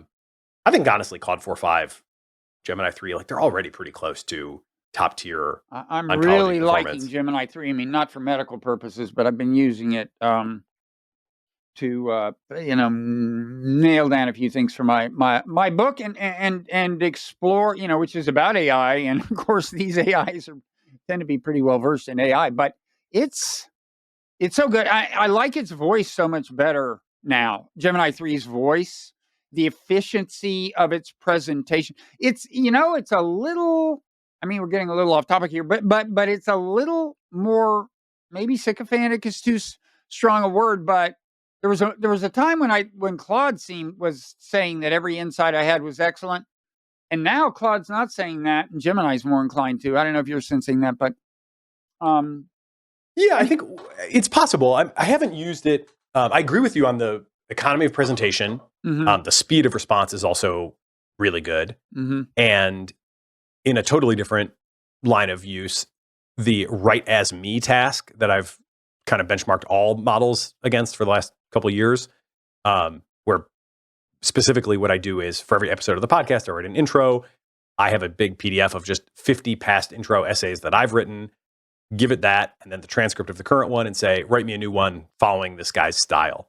Okay. Claude had always been the best, and Gemini 3 has now taken the top spot in that. So I have also really appreciated its voice and also its ability to imitate my voice. So that's just using the context window. You're not doing any fancy kind of, API fine tuning or anything. No, nothing. No, it's literally just, and all of them do have big enough window that I can run that same task with them now. But Gemini just has done the best. Yeah. Taking over from Claude, which had always been the best until that. Mm-hmm. On the sycophancy point, I'm not sure. I'd need to do a little bit more testing. I feel like possibly in the way that it kind of urged me to push harder in some cases, it was maybe picking up on my concern and kind of mirroring that back to me. There was one instance where it was at that the time we briefly touched on earlier, where it was like, should we or should we not upgrade the antibiotics? And Gemini 3 was like, you should do it. And it gave advice, push for the Flagyl, which was the next line antibiotic. Whereas at the same time with, essentially the same context, GPT-5 Pro said, you're doing the right thing by continuing cefepime, which was the first one, while watching closely. So they do have a little bit of different character there. And Gemini did, maybe it was echoing or, kind of mirroring my state of alarm back to me and, trying to buck me up to go for it. Maybe it's just more opinionated in general. I don't feel like I have quite yet a read on. But I will say on all the things that I've taken it, what about this immunotherapy? What could we do that? Could we weave this into this? Could we push for this? It has shot those down very consistently. It usually gives you one nice sentence. You think appropriately? I've been convinced by it for sure. Yeah. Often it'll be like, just so many things I didn't know anything about at the beginning. So CAR T cells, for example. So T cells are a type of cell in the immune system. There's a technology called CAR T now where they take your T cells out of your body, go through some engineering process to get them to specifically zero in on the cancer cells. Then they put them back in your body and they go to work. And so I was like, okay, that sounds amazing. That's not standard of care. It's in some state of like clinical trial or approved for maybe some things, what have you. I was like, can we do that now or can we weave that in? And it was like, well, here's some reasons that's not going to work. For one thing, you don't want to interrupt the standard chemo. Keep in mind, this is one of the most proven things in all of oncology. And the chemo is going to take out these T cells. So you're going to need to find a time when he's had a chance to recover and they're back before you could even think about doing the harvesting. And it would definitely not be worth delaying the treatment that he's on track to get for that. There were a bunch of different variations like this. But I have to say, I'd say the preponderance of those interactions is definitely not been super sycophantic. It has not been telling me, you're smarter. There's been no, you're smarter than the oncologists. Yeah, no, I haven't been told that either. And who knows, maybe my insights into AI are just profound and Gemini is recognizing that, but I don't think so. Okay, well, this has been great. Is there anything else you want to say about this, or for that matter, any AI observations or gossip? I mean, yeah, I guess if you don't mind, I would ask your general take on current rate of progress. I mean, there's the controversy over scaling. I'm inclined to think, you tell me, but scaling in the sense of pre-training, compute power and data quantity is at least reaching some kind of diminishing returns, some kind of, somewhat less steeper curve, and that the progress we're seeing has significantly more to do with post-training. But I don't know, the people, a lot of Dario and these, it seems like a lot of them talk as if scaling, scaling in the old-fashioned sense of pre-training remains as robust as ever. I have a lot of trouble believing that. But anyway, what is your observation about the rate of progress? Last month obviously has seen significant upgrades of I'd say Claude and Gemini, and maybe to some extent OpenAI. I mean the difference between 5 and 5.1 in the case of OpenAI. But what's your take on the rate of progress and the source of it? Yeah, the fog of war in the AI prediction game is definitely pretty thick, and it continues to amaze me how much disagreement there is among people that are extremely well informed, extremely plugged in.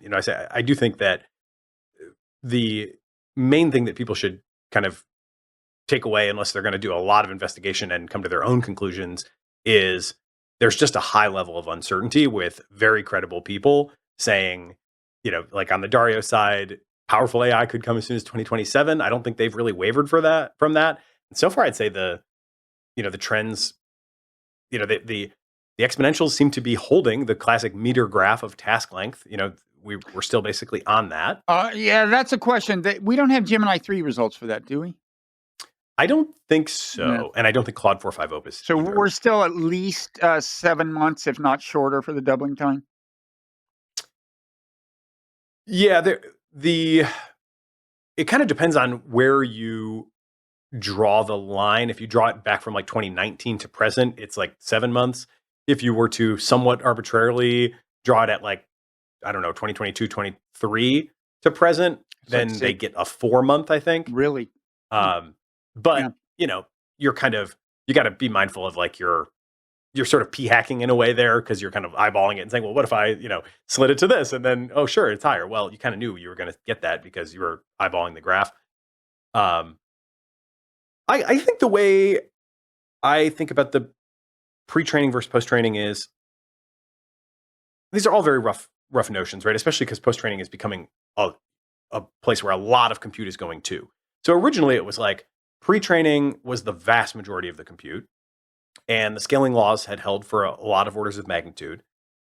And my best sense is that they still continue to hold, but you got to keep in mind that last order of magnitude is 10 times bigger than the previous order of magnitude. So like, in a way, the scaling laws holding is sort of consistent with at least an intuitive sense of like, it's not working as well as it used to, because you having to do 10x more for a similar gain, like, does feel like a lot of work.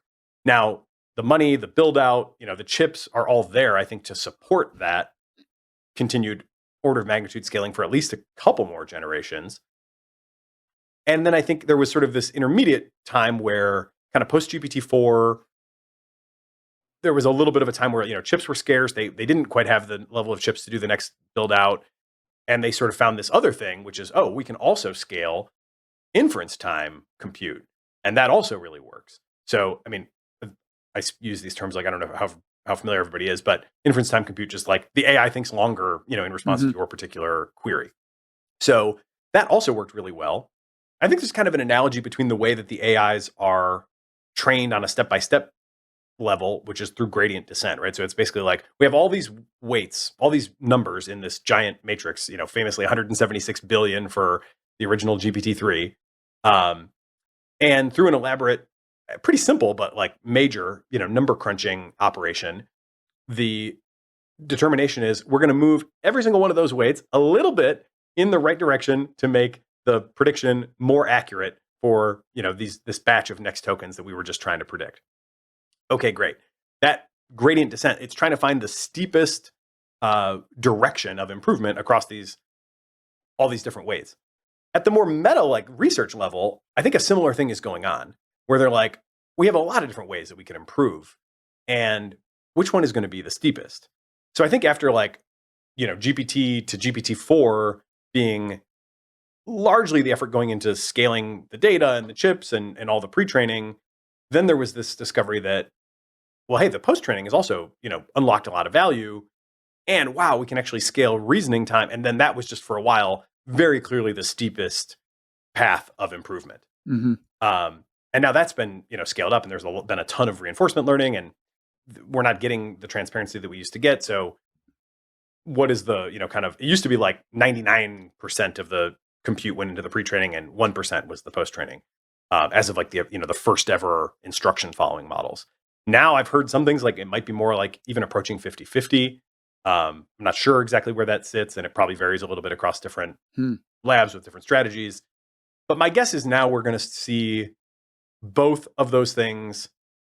I think they've probably come into some equilibrium where it's like, now we can get some gain from further pre-training, and we can also get some gain from further post-training, but not like where one is just dramatically paying off with, much, much higher ROI. They should find, if you just think of it in terms of like economic equilibrium terms, they should kind of come to a point where the marginal compute spent on pre-training and the marginal compute spent on post-training give you the same value, right? And if it wasn't that case, then they should reallocate. So I think we're probably approaching that point. And then we'll probably see them kind of advance in tandem from there. Another way to think about this is, and I think this is not quite right. Can I interrupt? I mean, isn't post-training where there's more of a possibility of a wholly new technique that, whereas pre-training is pre-training, right? I mean, it's just going to be next token prediction forever, as I understand it. But whereas post-training, right, they could, who knows, they've come up with several new kind of things. And so it couldn't you think that maybe the compute will grow more on that side? Yeah, maybe. I mean, I think another way of saying that might be there's always the possibility that there's going to be another discovery that opens up another steep, place in the lost landscape where a certain different approach just is like the way to go for a while. Uh-huh. And that could be an architectural change, that just unlocks better performance in general. Those kinds of things can travel really quickly. It could be I think there could be very well like both pre-training and post-training improvements. On the pre-training side, I don't know too much about this kind of research, but the JEPA, JEPA family of work that's come out of Meta is pretty interesting, where it's like less about, and they do this for different modalities, but it's less about trying to predict the exact next thing and more about trying to predict a sort of more abstract representation of the data. And, at least in some modalities, that seems to be like quite effective. Some of this stuff gets like very heady very quickly and very mathy very quickly. But I don't think either one is really burned out. I think, in general, the technology paradigms are kind of a paradigm shift followed by like a ton of little improvements.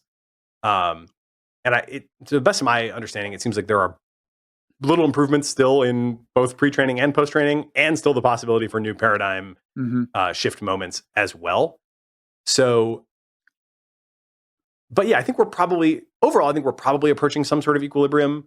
One other thing I was going to say is, I think this is a little bit of a dated view, but like one mental model that I used to have, especially when there was more compute going to the pre-training, is that the pre-training sort of is where the model learns concepts. It learns to represent different concepts, and the richness of the concepts that it has scales with the pre-training. And then the post-training, especially in the early, relatively low compute post-training days, was more about shaping its behavior. So it was like you kind of get all these different concepts first, and then you figure out how you want to apply them. And there's concepts around, like, because these things have seen some significant fraction of all human written output all time, right? There's all these different strategic ideas that are in there about like how to go about problem solving, and when you should step back and try a whole different approach. But that stuff's been pretty rare. So one way that people had kind of conceived of it is like, sure, the models had a lot of those concepts, but to actually get them to do that consistently at runtime required this like additional shaping to bring out these sort of cognitive strategies. And, those are pretty well brought out now. I think people would also say, as the level of compute has more equalized, you're probably also learning new concepts in post-training. I mean, you've probably seen the work I from... would have guessed that myself. I mean, especially with some of the reasoning stuff that some principles. I mean, I was just reading about cross-domain generalization, and I would think some of that happens. Well, I don't know, but yeah, I did an episode with a guy named Jack Ray, I think it was. Let me just confirm his name real quick so I don't get it wrong. He's since moved to Meta, but he led the kind of post-training reasoning for Gemini 2.5, I think. And I asked him this question, and he basically said, that was a decent mental model, but as we're getting so intensive with the RL, there are also new concepts being learned in the RL phase. Another way you can kind of squint at various data points and see that is, you may have seen this work from Apollo Research. They partnered with OpenAI to look at deceptive behaviors, and they got access to chain of thought outputs from OpenAI models. Right. And one of the things that they reported was the chains of thought are starting to look pretty weird. They're becoming like kind of its own dialect in some cases. Yeah. And, so it's worth going and reading some of these transcripts, because you're like, I'm not really sure what it's talking about. It refers to the watchers, which the people interpret as the humans doing the training. It has all these different weird verbal tics. I know. It's kind of like, on the one hand, it's like when it does weird stuff, you can kind of imagine how it's just getting off on some jag based on training data. But man, some of the stuff is pretty weird and a little creepy. I don't even understand like what that is, the thought traces or whatever, these things, like, what the hell is that? What even is that? Like, what elicits it? I mean, the original training was just, here's the input, you give us output, And I don't even understand. I'm sure you have a much clearer understanding than I do of like, how did we wind up like reaching in and extracting something that in some sense is what it's thinking about before it gives you the output? I don't get that. I would say the R1 paper from DeepSeek, there's probably a better one now, but that's the one I've still to this day studied the closest, has a pretty good account of that. And, one thing that this is kind of another sort of idea that used to be right, but is now no longer right. People have said, oh, these things are just next token predictors. As of GPT-3, that was true. Even add on a little, 1% compute post-training, still true enough. But now with the reinforcement learning being so intensive, that's really not true anymore. Because now the reward signal that they are getting is in a great many cases, for coding and math and things like this, it's not predicting the next token of some existing corpus. It is get the right answer. Exactly. And so which involves generalization of a kind often. And but go ahead. Yeah, well, so what the in the sort of frontier models, they do something more complicated. But in the R1 paper, they showed results for a model that they called R10. And 0 meant no human examples. So typically you might take a model and then you might give it a bunch of reasoning examples and say, like, with supervised learning, still just predict the next token and kind of get the general pattern of the reasoning we want you to learn. And then we'll do reinforcement learning from there. But with this R10, they skipped that supervised step. So they gave it no examples of human reasoning and just did the reward of, did you get it right? Did you get it wrong? Right. And what they observed over the training process is that the chain of thought just naturally got longer. Yeah. And they reported what they called the aha moment, which is a moment where the AI itself, in the middle of a chain of thought, stopped and said, wait, that's an aha moment there. I can come at this from a totally different angle. So this is the sort of higher order cognitive strategy, right? Where it's like, I'm not just blurting out an answer, but I'm like taking an approach, maybe finding it wanting, backing up, starting another approach. The AI said aha in the middle of that, and they referred to it as their own aha moment because it demonstrated the power of reinforcement learning. Because again, that was done, that behavior came out of the AI, not because it had been given all these examples to imitate, but just because the reward signal itself, over all these, over all these runs, just naturally led the chain of thought to get longer, and naturally sort of led to the emergence of some of these higher order cognitive strategies.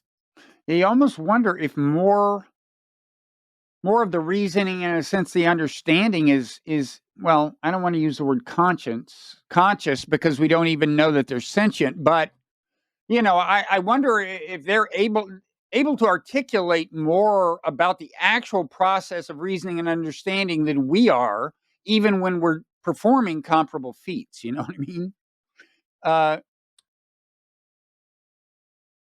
Yeah, I mean, I'll refrain from trying to judge that question just yet. But on the consciousness point, did you see the one episode I recently did with Cameron Berg from AE Studio? I'm only halfway through that. I mean, is he the guy? He's like the young guy. I'm only halfway through that. I mean, I haven't looked closely at like what exact experiments. I mean, I think you talk about that mainly in the second half of the conversation, right? He purports to have some kind of interesting methodology for trying to figure it out. I've always thought it's like with people. There's no way of knowing that it's anyone else sentient but you. Yeah. Strictly speaking. And I've always thought, so why bother talking about it? But I should listen to the second half, I guess. He has an impressive methodology, or at least intriguing. Intriguing at a minimum, I would say. So the hard problem of consciousness remains hard for sure. And I don't think, and he's very, reasonable in terms of not overstating what these results, really compel one to believe. But the most interesting experiment that they did was they took Llama 3.3, I believe it was, which they partnered with a company called Goodfire, which is a mechanistic interpretability company. Right. So they've already done a training of a sparse autoencoder, which identifies these features or concepts that are active inside the model and allows you to dial them up or down at runtime, and then see how those dialing up and down change the model behavior. Most famous example of this is Golden Gate Claude, where they found the Golden Gate feature in Claude, pinned it at a high level, and then all the thing we wanted to talk about is the Golden Gate Bridge. Right. Okay, so what he did, Cameron, is identified a bunch of features associated with role-playing and deception, and then asked the model, are you conscious? What does it feel like to be you? I forget the exact wording, but something like that. And when he turned the deception feature up, the model would say, well, I'm just an AI. I don't feel anything. When he turned the deception feature down, that is to say, toward more truthful, the models would start to opine about their own subjective experience.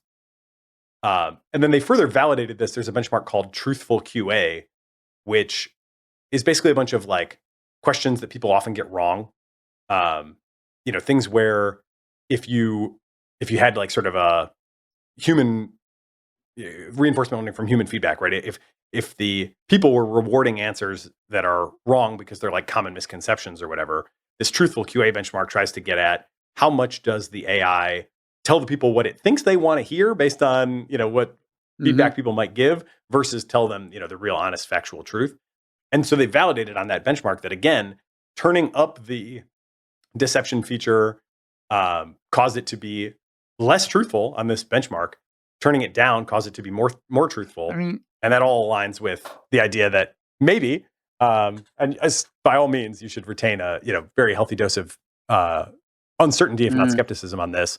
But the suggestive, conclusion of all that would be, well, at least in some sense, the models think they're conscious. When they're being more honest, they seem to think they're conscious. Yeah, it's interesting because I would think the companies would tend to use RL or something to incline them to say, no, I'm not conscious. I mean, they do something to discourage them from saying, yes, help, I'm in here, I'm trapped, right? Interestingly, all but Anthropic do seem to do that. Claude was the one model that was willing to say that it was conscious without any special treatment.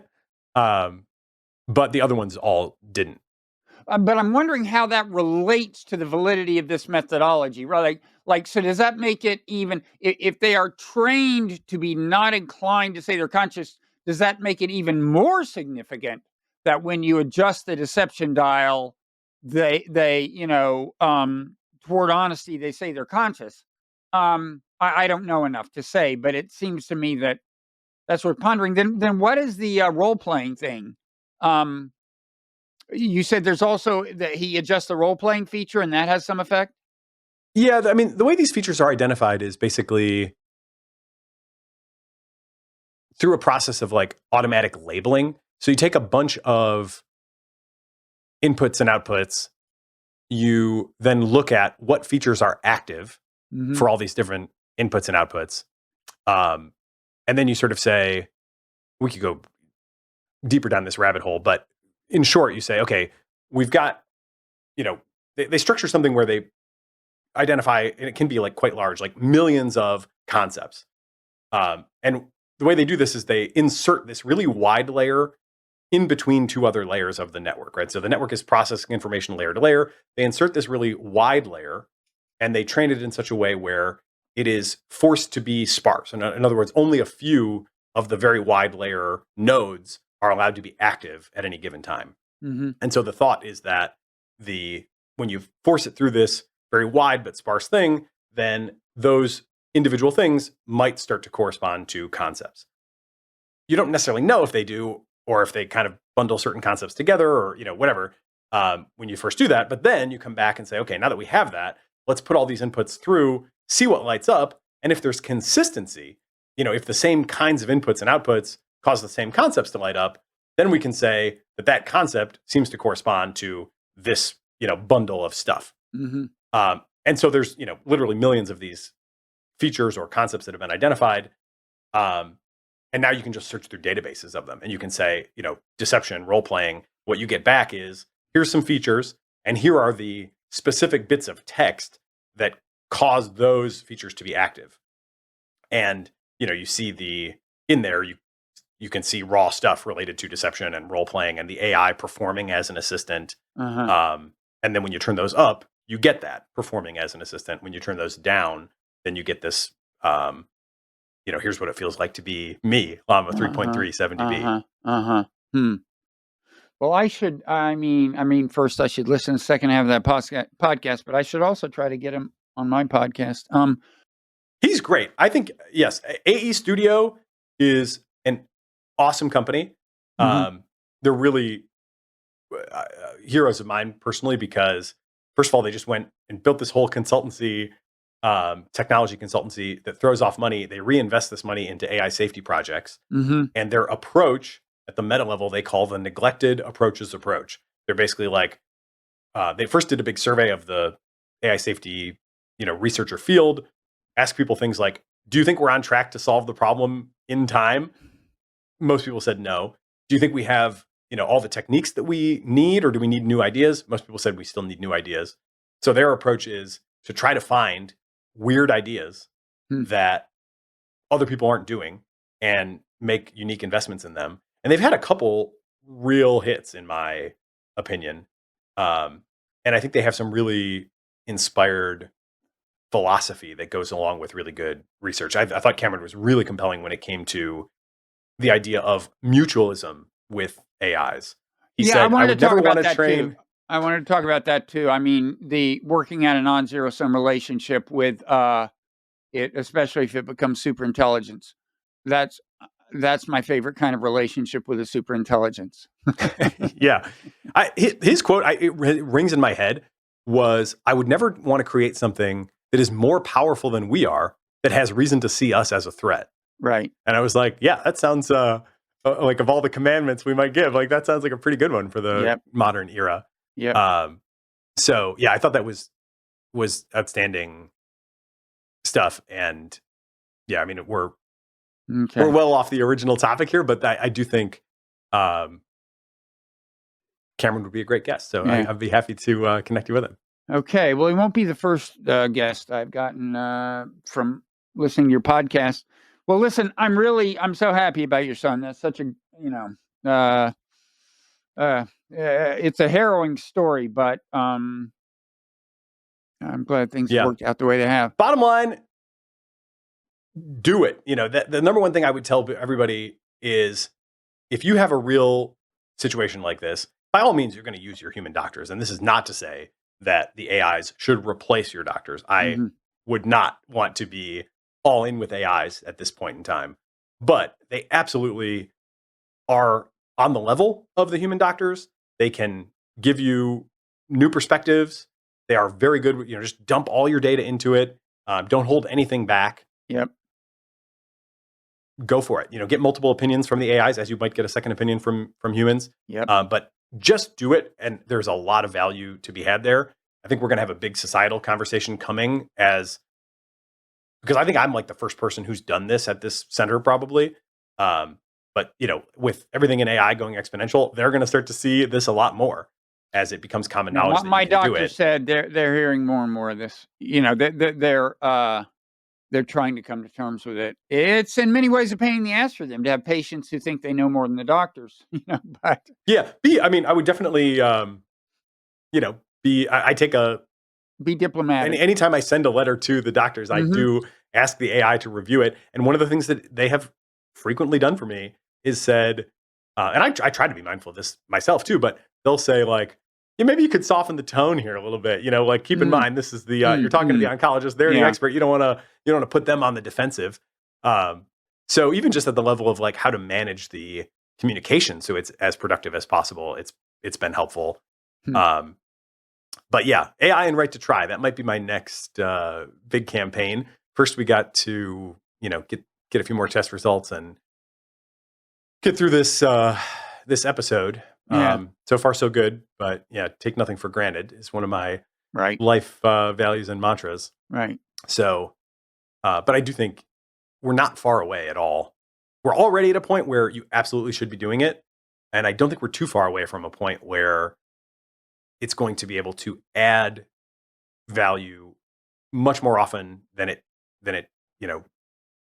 harms people. Yep. And that we really might need to think about a new paradigm for how these decisions get made, who's allowed to make what decisions, and then where the data goes. I just wish, I wish this didn't happen, but I would feel way better if there had been even just a few years of people doing what I'm doing now and, trying to turn over every stone, and then being able to see the results of that. I would feel like even that much more optimistic again. It's just, civilization has given us a lot, but that would be a real incredible addition to what we currently have. And the AIs can do a great job of helping us navigate it. Yeah. Okay. Well, continued good luck on this front. It's an inspiring story. And I will keep listening to your podcast, and I encourage everyone else to do it. And rate and review your podcast, my podcast, any podcast. Yeah. I should give you a review. I've become a regular listener to yours as well. So thank you for having me, and enjoy the conversation. Yeah. Okay. Well, take care. Bye for now. Thank you.